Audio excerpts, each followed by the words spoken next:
UGC net Saraswati academy में आरती वर्मा आप सभी स्टूडेंट को गुड आफ्टरनून। पेपर 2 एजुकेशन शिक्षा शास्त्र आपके इंपॉर्टेंट प्रश्न है 5 यूनिट से हैं। तो यहाँ पे देख सकते हैं जो है प्रथम सूची को सेकंड सूची से मिलान करना है, सुमेलित करने का प्रश्न है। तो यहाँ पे देख सकते हैं ये जो दिए गए हैं आपके प्रथम सूची में दिए गए हैं, ये आपके जो है CIPP मॉडल दिए गए हैं। ठीक है, ये जो मॉडल हैं आपके, ये सारे आपके मॉडल हैं। तो ये मॉडल जो है हिल्डा टाबा के द्वारा हैं। ठीक है, तो ये हिल्डा टाबा का जो मॉडल के जो घटक हैं, ये घटक आपके हैं, ये चारों ये घटक हैं। तो यहाँ पे देख सकते हैं इसको संदर्भ को जो बोलते हैं, तो इसको जो है C यानी कॉन्टेक्स्ट बोलते हैं, पुर्दा को या इसको इनपुट बोलते हैं। और ये जो आपका प्रक्रिया होता है तो ये प्रोसेस हो जाता है, और ये उत्पाद यानी कि PA ये जो है प्रोडक्ट हो जाता है।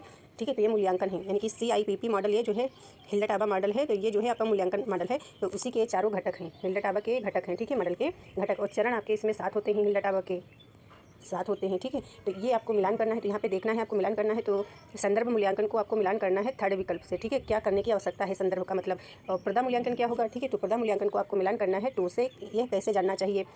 और इसके बाद हो गया है प्रक्रिया मूल्यांकन। तो प्रक्रिया मूल्यांकन को आपको मिलान करना है, यानी प्रोसेस मूल्यांकन, इसको मिलान करना है क्या यह किया जा रहा है।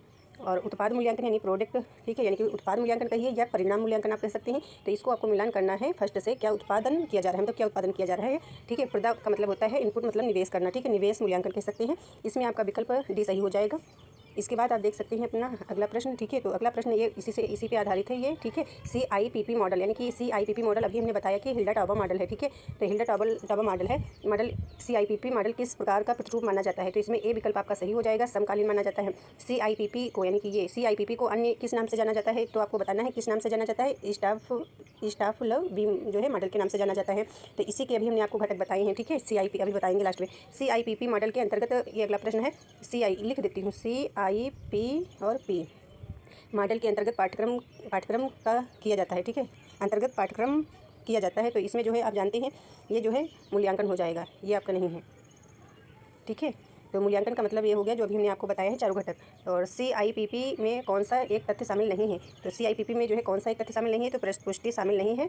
और इसमें संदर्भ अभी हमने बताया, कॉन्टेक्स्ट, ठीक है, और जो है प्रक्रिया बताया, प्रदान, ये सारे हमने बताए। ये अब यहाँ पे आप समझने की कोशिश करिए जो CIPP है, तो इस प्रकार से देख लीजिए, ये जो CIPP है ये जो है आपका हिल्डा टाबा मॉडल है। ठीक है, CIPP हिल्डा टाबा मॉडल है। और ये जो है किसने दिया है, मतलब तो ये जो इसका दूसरा नाम स्टेफ ब्लीम है, ये जो यहाँ पे दिया गया है। ठीक है, लिखा हुआ है इस प्रकार से, देखिए ये जो यहाँ पे दिया गया है। ठीक है, यही है CIPP मॉडल। ठीक है, इसको अभी हमने बताया है कॉन्टेक्स्ट, इनपुट और प्रोसेस और प्रोडक्ट। ठीक है, तो यहाँ पे ये आपको इतना समझ में आया होगा। और ये जो आपके ये जो हमने बताया, यानी कि संदर्भ, इनपुट और जो है प्रोसेस और प्रक्रिया जो हो गया, ये आपके 4 ये जो है घटक हो जाते हैं। ठीक है, 4 ये घटक हो जाते हैं, और इनके जो है 7 जो है चरण हो जाते हैं। ठीक है, इनको याद रखना है। और थैंक यू, मिलते हैं अगली क्लास में।